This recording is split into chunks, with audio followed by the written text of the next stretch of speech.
Presidents of the United States are often defined by the challenges they face while in office. Washington was defined by the challenge to unify a newly formed country and set the tone for the federal government.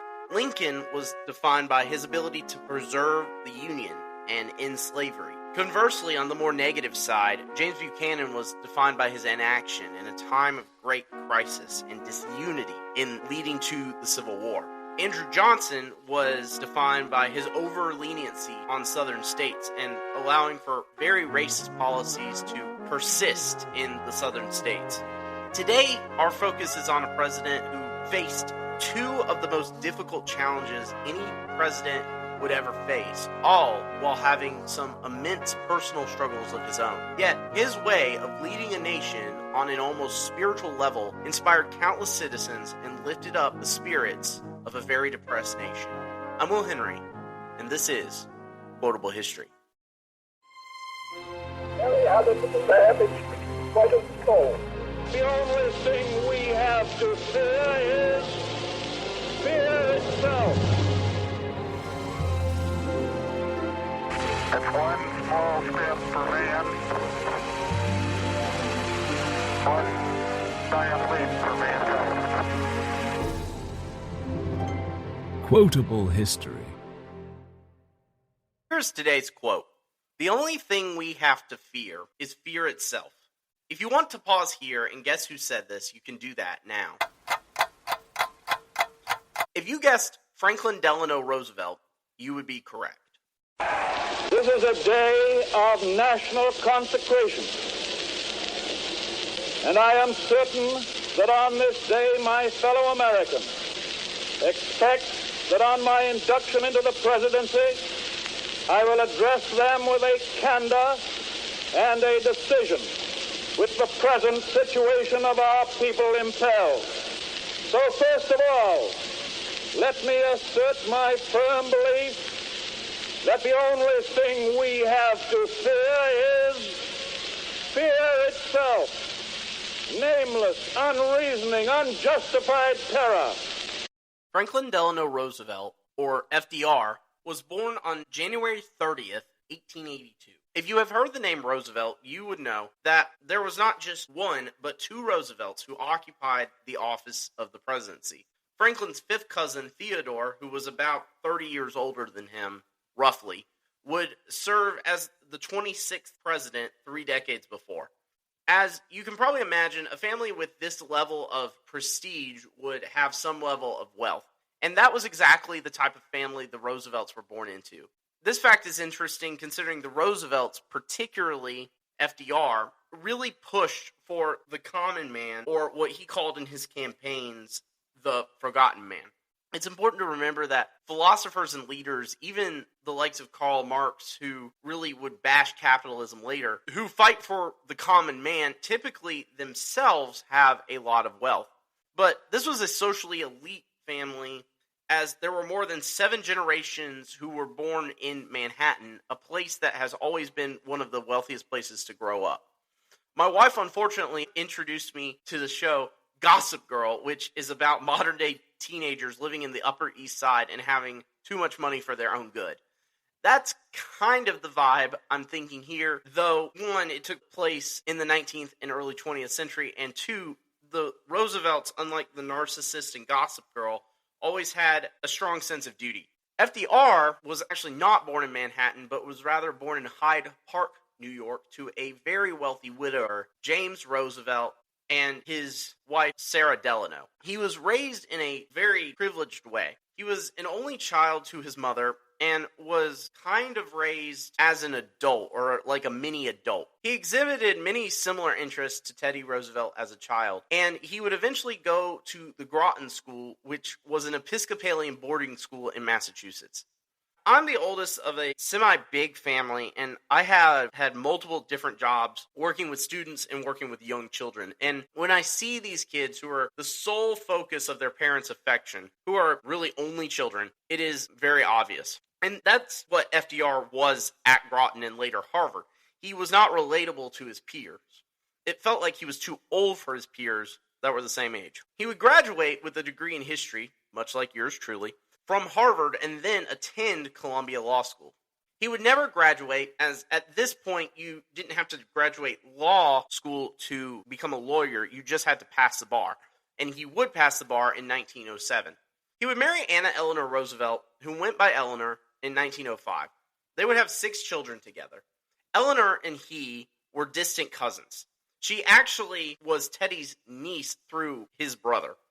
While Eleanor would be one of the most famous and influential first ladies of all time, his marriage to her on a personal level would be fraught with affairs, and he would be involved with a number of other women. Still, even with all of that, they had a deep admiration for each other, and many historians say they almost had a need for each other politically, as we will see a little bit later. He had very little interest in a career in law, but was very interested in politics.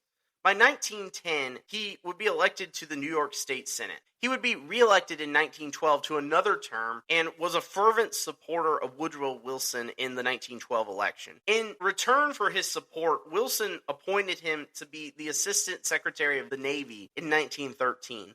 This was a position that his cousin Teddy would have also served in before his presidency, due to the fact that he wrote a very important book on naval operations during the War of 1812. FDR would really serve in this administration very effectively because FDR was a very gifted administrator. He would serve in this position until 1920, even accompanying Wilson to peace talks at Versailles. He would also be selected as the vice presidential candidate for the Democratic ticket in 1920. He would lose in a landslide as the era of Republican dominance would begin. He would then go back to private life, practicing law and even working at the Fidelity Corporation. By 1921, however, FDR would face a challenge that would change him in many ways. Now picture this. You're at home and you start to feel weird. You can't describe it, and maybe you take an ibuprofen or an acetaminophen or something, and you just have to go to bed. And you wake up the next morning and you can't walk, and you never will be able to without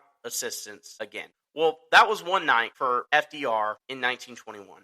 He was struck by polio, a disease caused by poliovirus that was potentially deadly and caused paralysis of the legs.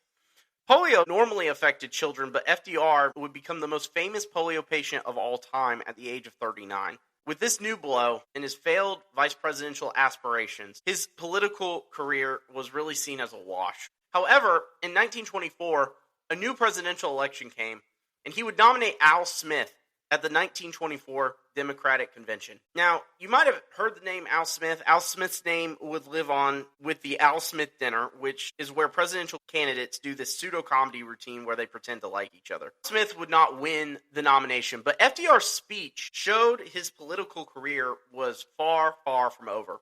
Around this time, too, Eleanor was making a bigger and bigger name for herself as well. She was becoming more influential in New York government circles. She was becoming more involved with women's causes as well as other causes around New York. She was also a teacher at an all-girls school 3 days a week. There was a sense that Eleanor was really the ideological purist of the family, while Franklin was more of the political pragmatist. In 1927, Roosevelt would establish the Georgia Warm Springs Foundation. This was a personal passion project of his, as the springs were known to be of great help to those suffering from the same paralysis that he was. By the next year, 1928, he would again nominate Al Smith, who would win the nomination, but ultimately lose the presidency to Herbert Hoover. However, in that same election cycle, Al Smith would handpick FDR to serve as the Democratic nominee for the governor of New York. FDR won and served until after he was elected president in 1932. Then on October 29, 1929, a record number of shares were sold on the New York Stock Exchange, tanking the stock market in what was known as Black Tuesday. Billions would be lost. And between issues like the Dust Bowl and agricultural decline, manufacturing decline, and the collapse of the global economy, the Great Depression would strike the country like no other economic struggle had hit the country before. The 1920s was a period of wild speculation. And while this was not totally representative at the time, the 20s is often portrayed like how we see The Great Gatsby, a wild, alcohol-fueled party. More and more Americans were out of work. By 1933, the unemployment rate was 24.9%. The Hoover administration became increasingly unpopular. FDR's popularity skyrocketed. While he was governor of New York, he would start numerous state-level programs in New York that were similar to his future New Deal. FDR was increasingly favored as a reform and progressive-minded New York governor with similar progressive ideas as his distant cousin Teddy, even though Teddy was a Republican. He would go on to win the 1932 Democratic nomination and then win the general election in a landslide. Hoover, during his lame duck period, which is the period where the president no longer is waiting to get out of office but is still legally the president, Hoover would invite Roosevelt to assist in efforts before Roosevelt's March 4th inauguration, which had been the date of the inauguration at that time and would be until the ratification of the 20th Amendment later that year. FDR declined as to not be stuck with policies that he did not have any control over. But on March 4th, he would deliver one of the most famous speeches of all time that would lift up the souls of Americans. And that is where we get today's quote. It was speculated by some that he got the concept of the fear itself quote from the famous American writer Henry David Thoreau, who once wrote this in a journal in 1851. This quote's depth is inspiring on many levels. On the one hand, the fear that Americans had were very real. There was more to fear than fear itself. Many were not sure where their next meal was going to come from. There was no sign of income on the horizon. There were some who even stated they were just afraid that they would freeze to death come winter due to the lack of power. But even with all of that, this quote was deeply effective. On the economic level, within a capitalist society, the quote could actually mean a lot. Banks were closing left and right, and people were losing money everywhere. A lot of this was due to runs on the bank. People were cashing out stocks at unprecedented rates. And fear was really killing the economy. Fear has the unique ability to kill economic development. If you pull all your money out of the banks and out of the stock market, there is a serious danger to the national economy. At least if everyone were to do it on a widespread level. But on a national morale level, this speech, this phrase, inspired millions of Americans to change their mindset in a time when the country was on truly almost the brink of collapse. The changing of mindset is something that anyone can do no matter the circumstances, and that's what makes this quote so accessible. This can be very effective, and the president knew that the country needed to be calmed. On a rhetorical level, Roosevelt truly, I believe, was one of the best presidents that this country has ever seen. But rhetoric isn't everything, and full disclosure, I truly think that FDR left a rather mixed legacy in the end. FDR would push his New Deal programs. The New Deal was Roosevelt's domestic policy programs he created to combat the Great Depression. This poured a ton of money into the economy from the government. This would include programs like the Civilian Conservation Corps, which employed young men to do various public jobs. The Agricultural Adjustment Administration, which helped stabilize the agricultural sector, and many other different agencies. Programs like the Federal Deposit Insurance Corporation still backs banks to this day, also started at this time. He created the Works Progress Administration, which would combat unemployment by employing people to build tons and tons of public projects. He signed the Wagner Act, which would insert the government into labor relations. The most consequential act of this time, the act that really had probably the longest lasting impact on the U.S. economy and on U.S. spending, would be the Social Security Act, which created elder insurance, or the payments we see seniors get today. Many of the programs were struck down by the Supreme Court, but many also continued. Even with these programs still here, unemployment would remain incredibly high, sometimes as high as 15%. It really wasn't until World War II that American economics would really bounce back. To stop here for a bit, I think it's important that we reflect on this era. The New Deal was a mixed bag in terms of what it did. It's still a relatively politically divisive issue today.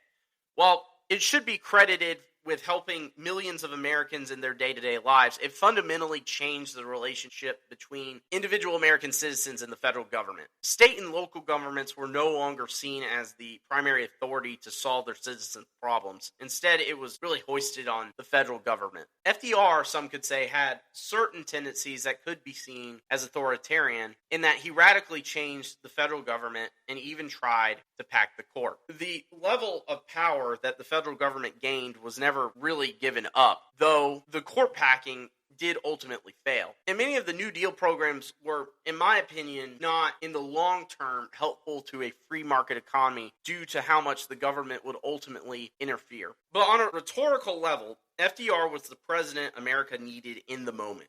He was an uplifting voice in a time of intense darkness. He made people feel like there was hope. He helped put food on the table. He helped us get out of this fear mindset. If we just get out of that mindset, then there will always be hope. That is why this quote continues to inspire so many. So while I do have a lot of criticisms of FDR, especially the New Deal, the connection he made with the American people and his uplifting spirit and unwavering confidence inspired millions. And the story does not end here. As all of this was going on, there was trouble a-brewing around the world. So will the U.S. go to war? Spoiler alert, yes they will. Hear about that story next week. I'm Will Henry, and thank you for listening. Thank you for listening to this week's episode of Quotable History. If you enjoyed this week's episode and enjoyed the story about FDR, come back next week as we continue into that story. I also want to give a shout out to my wife, Rachel, for really loving and supporting me throughout the way, but also just editing and helping me promote this podcast in awesome ways. I also want to thank you, the listener, for giving me a moment of your day to really listen and learn about history. If you enjoy our content here, make sure to follow us on social media. I'm very active on TikTok, Instagram, Facebook, so if you have any of those profiles, then please make sure that you subscribe to those, follow those, whatever you do, view our content on those platforms. You can also view us on YouTube. I post clips of the episode on there as well. I also want to let you guys know that we will be coming out with an email newsletter, which will be having more Quotable History content. That will be coming out in the next 2 weeks, so just stay tuned for that. And again, I just want to say thank you again so much for listening. If you like this episode, what really helps us out a lot is if you share the episode with a friend. But another way that you could help me out and just help my content get better is if you leave us a review. Leaving us a review really helps get the word out there. It helps the algorithm kind of figure out which podcasts are good and which podcasts are not. So if you liked our show or if you feel like there's something I could improve on, then please leave a review. Thank you again for listening to Quotable History. Thank you for your interest and your time. And until next time, have a great week.